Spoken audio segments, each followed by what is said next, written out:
वृंदावन में श्री कृष्ण का अनुभव दो समय में हो सकता है, या तो 12:30-1 बजे से लेकर के 4:30 बजे तक, या फिर रात्रि 10 बजे से लेकर के सुबह 6 बजे तक। या तो पूरी रात्रि आपको श्री कृष्ण अनुग्रह करा सकते हैं, या ये दोपहर का समय जो वन चारण के लिए ठाकुर जी जाते हैं। तो गोविंद दास जी, गोविंद स्वामी जी प्रत्यक्ष में देखने में तो गवैया हैं। रुको एक लीला सुनाए फिर गाएंगे आगे का पद। वो देखने में कौन है? बोले कि मंदिर में जाते हैं, ठाकुर जी को पद सुनाते हैं, लेकिन उनकी अंतरंग इशारे चलते थे ठाकुर जी के साथ। जैसे ही गोविंद दास जी पद गाते थे, गुसाई जी श्रृंगार करते थे ठाकुर जी का, गोविंद दास जी पीछे खड़े खड़े पद गाते थे। तो जैसे ही गुसाई जी श्रृंगार करते करते थोड़ा श्रृंगार लेने के लिए नेक दूर जाते, ठाकुर जी ऐसे खड़े खड़े नीचे से एक मोती उठाते, मोती उठा के ये मारते टक के गोविंद दास के सिर पे। और जैसे ही गोविंद दास के सिर पे लगती, गोविंद दास कहते माने ना दारी की तो बताऊं, रुक जा। जैसे ही वो मोती लेकर के वापस गोविंद दास मारते, तब तक गुसाई जी वापस आ जाते, और गुसाई जी के आते ही वो मोती ठाकुर जी की जगह गुसाई जी में जाके लग जाता। गुसाई जी कहते हे गोविंदा, तू ठाकुर जी को मोती मार रहा है? गोविंदास बोले मेरो माथो देखियो, ये गुम्माटो फूल गो, ये आपके लाला ने मारो मोए। आपको लाला ऊधम मचावे वो ना दिखाई दे आपको, और मैं नेक कछु कह दूं सो मुंह पे चिल्ला रहे हो, मुंह पे बरस रहे हो, या समझा लो बहुत ऊधम मचावे ये। ऐसी लीला करते। गुसाई जी के नेत्रों में आंसू आ जाते, बोले गोविंदा तू कितनो भाग्यशाली, तेरे संग ठाकुर जी लीला करें। गोविंदास के साथ ऐसी ऐसी लीला करते महाराज। एक बार ठाकुर जी गोविंदास से बोले, ए गोविंदा, बोले हाँ मेरो दाल बाटी खावे को मन हेरो है। आप लोग दाल बाटी जानते हैं? महाराष्ट्र में खाते हैं दाल बाटी हैं? राजस्थान की बढ़िया, राजस्थान हमारे ब्रज में खूब खाते हैं दाल बाटी चूरमा, जो खाए सो सूरमा। तो दाल बाटी चूरमा। ठाकुर जी बोले ए गोविंदा, ऐसे ही बोलते थे, बोले मोए दाल बाटी खानी है। गोविंदास बोले 56 भोग बनते हैं रसोई में। अपरस में मुंह पे पट्टी बांध करके महाराज रसोईया बनाता है। अपरस में यमुना जी का जल आता है वहां से, वृंदावन से, उसके जल में सुंदर प्रसादी बनती है। इतने सुंदर शुद्ध भोजन को छोड़ के यूं कह रहे दाल बाटी खानी है। ठीक है मैं आज बोल दूंगा रसोई घर में बनवा देता हूं। बोले ना रसोई की ना खानी तो? बोले तेरी कदम खंडी में आऊंगा। गोविंदास जी जहां बैठ करके भजन चिंतन करते थे, मंदिर से थोड़ा दूर था, सुंदर वन था गिरिराज जी में। बोले मां आऊंगो और वहीं पे तू कंडा, वही गोबरी कंडा में बना, और कंडा में बना के तैयार कर, मैं आऊंगा वहीं खाऊंगा। गोविंदास जी बोले यहां सब लोग आपको मंदिर में पूजने आते हैं, आप यहाँ पे भगवान हो, ऐसे कहीं खाने पीने आओ। बोले कोई को पता थोड़ी चलेगी, मैं आ जाऊंगा, तू चिंता मत करे, तू सुन तैयारी कर ले, आज मैं तेरे यहां आके प्रसाद पाऊंगा। गोविंदास जी चुपचाप मंदिर से भाग गए, किसी को बताया नहीं। किसी को पता थोड़ी कि ठाकुर जी ऐसे बाहर भी चले जाते हैं, सबको लगी अंदर ही रहते हैं ये। गोविंदास जी दौड़ करके गए, बढ़िया कंडा में बढ़िया उपले उपले लगा करके महाराज बाटी बनाई, दाल चढ़ा दी, सुंदर ठाकुर जी आएंगे पाने। एक पंथ दो काज, ठाकुर जी को 2 लीलाएं एक साथ करनी थी। एक तो गोविंद दास के संग सुख लेना है, और एक झाड़ू लगाने वाला गिरिराज जी की तलहटी में झाड़ू लगाता था, उसको मंदिर में प्रवेश नहीं करने देते थे लोग। तो वो बेचारा बाहर खड़ा खड़ा ही दर्शनार्थियों से पूछता था कि ठाकुर जी दिख कैसे रहे हैं, मुझे ये बता दो। दर्शनार्थी आकर के बताते थे नीली ठाकुर जी ने बाघा पहना है, गले में मोतियों की माला है, मकराकृत कुंडल है, ऐसा टिपारा ठाकुर जी के सिर पर रखा है, और ऐसा ठाकुर जी का श्रृंगार है। तो वो बाहर खड़ा खड़ा नेत्रबंद करके सुन सुन करके ही अपने चित्त में एक झांकी बना लेता था, और मन में सोचता था ऐसे दिख रहे होंगे ठाकुर जी। पर रोज प्रार्थना करता था, नाथ मुझे लगता है इस जन्म में तो आप मुझे कभी नहीं दिखोगे भगवान, इस जन्म में तो मैं आपके योग्य नहीं हूं, पर मेरे पर बस इतनी कृपा कर दो कि अगला जन्म मुझे दीजिएगा, तो कुछ नहीं तो चेंटी बना देना, तो चेंटी बन करके मैं आपके 56 भोग में ही आ जाऊंगा, भीतर आके आपका दर्शन कर लूंगा, लेकिन मुझ पर अनुग्रह कर देना। ठाकुर जी उसके इस भाव से इतने रीझ गए, गोविंद दास को बोला था कि दाल बाटी खाने आएंगे। अब मंदिर बंद करके सब तो चले गए वहां से, सब लोग भोजनालय में भोजन प्रसाद पाने लगे। ठाकुर जी मंदिर से निकले अचक करके बाहर, गिरिराज पर्वत के ऊपर विराजते थे। जैसे ही बाहर निकल करके आए तो गिरिराज पर्वत के नीचे ही वही झाड़ू लगाने वाला, उन नेत्रों से आंसू बह रहे थे। ठाकुर जी का चिंतन कर रहा था, आज ठाकुर जी ऐसे दिख रहे हैं, आज नीली पोशाक पहनी है, सिर पर चांदी का मुकुट पहना है, ठाकुर जी ने आज गुलाब का इत्र लगाया है, ठाकुर जी के ऐसे ऐसे मकराकृत ठाकुर जी के कटाक्ष, वो सब चिंतन कर रहा था।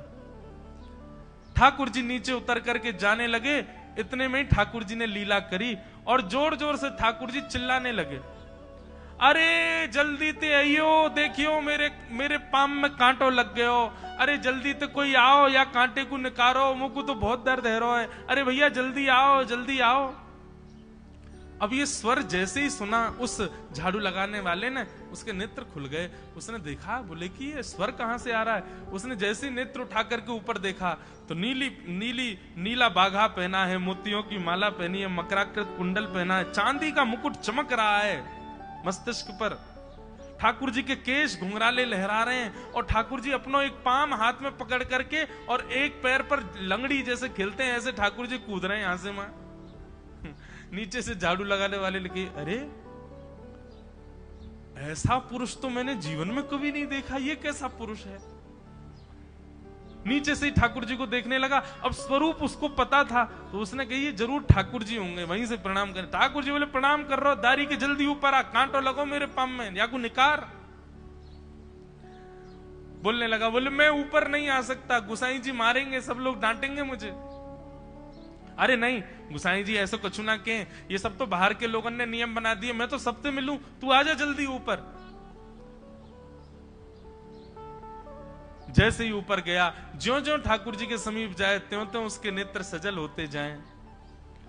ठाकुर जी के बिल्कुल समीप पहुंच गया। भगवान बोले, देख काई को रो भैया, जल्दी कर, मेरे पाम में कांटो लगो या को निकार।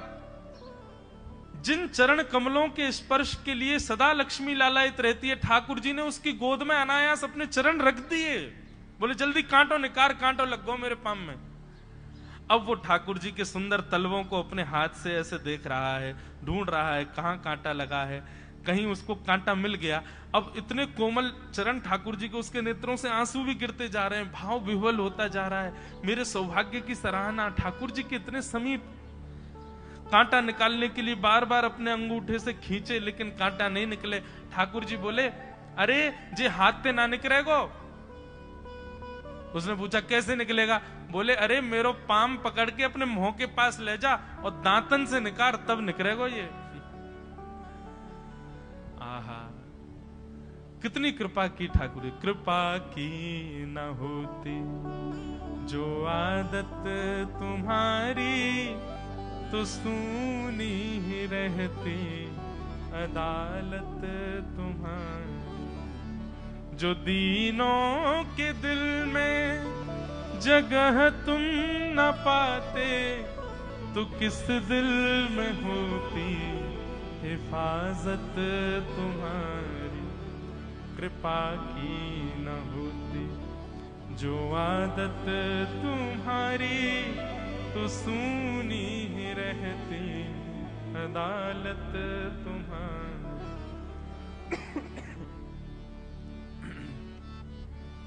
कितनी कृपा। उसने कांटा निकाला मुख से। ठाकुर जी बोले, अब चल, मुंह से चलो ना जा रहा। गोविंद दास ने अपनी कदम खंडी में दाल बाटी बनाई है, मुंह ले चल वहां पे। बोला कैसे लेके चलूं। बोले तेरे कंधान पे बैठ जाऊंगा मैं। और ठाकुर जी ने अपने दोनों पांव ऐसे लटका लिए उसके यहाँ पे और सिर पकड़ करके उसके ऊपर ही बैठ गए। बोले चल ले चल मुंह को। वो तो महाराज बेहोशी सी हो रही है, उसको विश्वास ही नहीं हो रहा ठाकुर जी मेरे संग इतनी बड़ी लीला कर रहे हैं। गोविंद दास की कदम खंडी में पहुंचने से पहले उस बालक ने ठाकुर जी गोविंद दास जी मुंह बहुत मारेंगे, अगर उनको पता चल गई मैंने आपको छू लिया है तो मुंह बहुत डांटेंगे। आप एक काम करो, अब यहां से आप पैदल चले जाओ, मैं यहीं खड़ा हूं। ठाकुर जी बोले, यहीं खड़ो रही हो, तेरे काजी दाल बाटी लेके आऊंगा मैं। ठाकुर जी पहुंच गए गोविंद दास के पास। आहा, जो ठाकुर जी अचल दिखते हैं सबको मंदिर में, वो सचल दिखते हैं गोविंद दास को। कितनी बड़ी कृपा। गोविंद दास के यहाँ ठाकुर जी पहुंच गए और पहुंच करके ठाकुर जी बोले, चल गोविंदा जल्दी खवा, मुझको तो बहुत जोर की भूख लगी है। गोविंद दास बोले, हाँ हाँ विराजो। सुंदर व्यवस्था कर दी। ठाकुर जी बैठ गए और बैठ करके सामने पत्तल पर महाराज बाटी रखी, दाल रखी, चूरमा रखी, चटनी रखी, सब बढ़िया सुंदर सजा दी। अब ठाकुर जी पा रहे हैं, प्रेम से पाते जा रहे हैं और पाते पाते बीच में कहे, और ला, और जल्दी ला, जल्दी ला, भूख लग रही है मुझको। गोविंदास बोले, पहले इनको तो खा लो। अरे ना है, तू जाने ना है मंदिर में मेरो भूख कैसे लगे? थाली में 2 रोटी और ये सब्जी, इनते मेरो भूख पेट थोड़ी भरे। मेरे सामने तो सबरी सामग्री धर दो, मेरो जो मन होगा मैं उठा उठा के पाते जाऊंगा। अरे गोविंदा जल्दी जल्दी लेके आ। अब गोविंद दास जी पीछे मुड़ करके बढ़िया सुंदर बाटी वाटी सेके। इतने में ठाकुर जी क्या करें, एक बाटी तो खा जाएं और दूसरी बाटी उठा के अपनी जेब में धरते जाएं। वो संग आयो वाक्य काजी लेके जानी है। अब तो महाराज ठाकुर जी खाते जाएं, भरते जाएं, खाते जाएं, भरते जाएं। गोविंद दास बोलो, ठाकुर जी ये तो मैं मानूं कि आपकी खुराक बहुत है, पर इतनी ज्यादा है ये मुझको विश्वास नहीं है रो है। क्यों हैं? 56 बाटी खा गए हो अब तक आप? अरे कोई तुकना है, पेट है कि समुद्र है, कुआ है, कहा है आपको? ठाकुर जी बोले, अच्छा दारी के ऐसे बोले, चलो जाऊंगा मैं। अरे नहीं नहीं, जय जय आप तो पाओ। ठाकुर जी तो जेब में भरते जा रहे थे। अब ठाकुर जी का पेट भर गया। ठाकुर जी बोले, चल भैया गोविंदा अब पेट भर गयो, नेक देर हम एक पेड़ के नीचे बैठ के नेक सुस्ताए लें, फिर बाकी बाद मंदिर में जाएंगे। 4 बजे मंदिर खुल जाएगा दर्शन देने। जैसे ही ठाकुर जी खड़े भये महाराज, सोई उनकी पीतांबरी फैल गई। पीतांबरी फैली। गोविंदास बोले, जय जय, ये बाटी खाए के आप इतनी जल्दी मोटे कैसे है गए? ये पेट आपको है तो सही, लेकिन ये इतना चौड़ो कैसे है गो? और पेट कोई खावे तो वो आगे की तरफ निकल रही है, ये कोने में कैसे निकल रहा है? ये दोनों तरफ पेट बाहर कैसे आ रहा है आपको? ठाकुर जी बोले, ना कछु ना कछु, नहीं नहीं नहीं दिखाओ। अब तो महाराज गोविंदास ने पकड़ के जैसे ही पकड़े तो अंदर से बाटी निकल आई। जे बाटी कौन के काजे भर के ले जा रहे हो? सही सही बताइयो लाला, कौन के काजे? कोई और सखा बना लियो तुमने मेरे अलावा? गोविंदास जी बाहर गए। बाहर जाकर के देखा तो एक वृक्ष के पीछे वो झाड़ू लगाने वाला बैठा था। अच्छा, तो अब जे आपको सखा बन गए, जे आपको मित्र है गयो, या के काजे बाटी भर के ला रहे हो? ठाकुर जी कहे, अच्छा अरे भैया ठीक है, अब तू सबंत कह मत दियो कि मैं या के संग आयो, या के संग खेलूं। अरे बेचारो बड़ो प्रेम करे मोते, ये भूखो बेचारो, मैंने सोची या के काजे बाटी ले चलूं। गोविंद दास जी के चित्त में एक क्षण के लिए तो ये भाव आ रहा है कि ठाकुर जी कितने प्रेमी हैं, लेकिन बाहर से कैसा दिखा रहे हैं? बोले, स्वयं ने इतने सारे ग्रंथ निर्माण करा दिए, 4 वेद लिखवा दिए, उन पुराणों में शुद्धि, पवित्रता, अपरसता, सबके इतने नियम बना दिए, और खुद क्या कर रहे हो? हैं? कोई के सिर पर बैठ के घूम रहे हो, कहीं जा रहे हो, कछु भी खा रहे हो?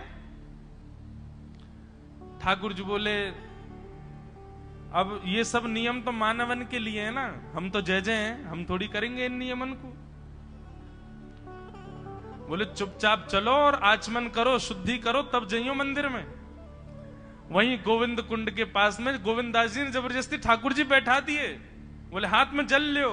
ठाकुर जी जल लेकर के बैठे। बोले, अब करो। अपवित्र पवित्रो वा सर्वावस्थांगतो पिवा। ठाकुर जी आचमन कर रहे हैं, अपनी पवित्र कर रहे हैं ऊपर से लेकर नीचे तक।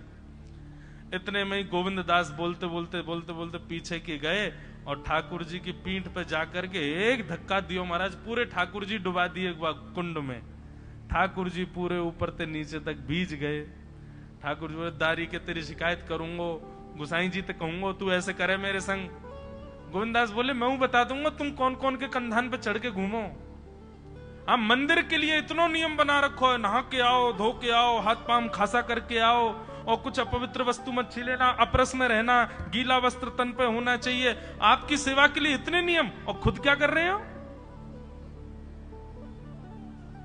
ऐसे गोविंद दास वो कह रहे हैं, यद्यपि रूप गुण शील सुधरता, इन बातन ना रिझई है,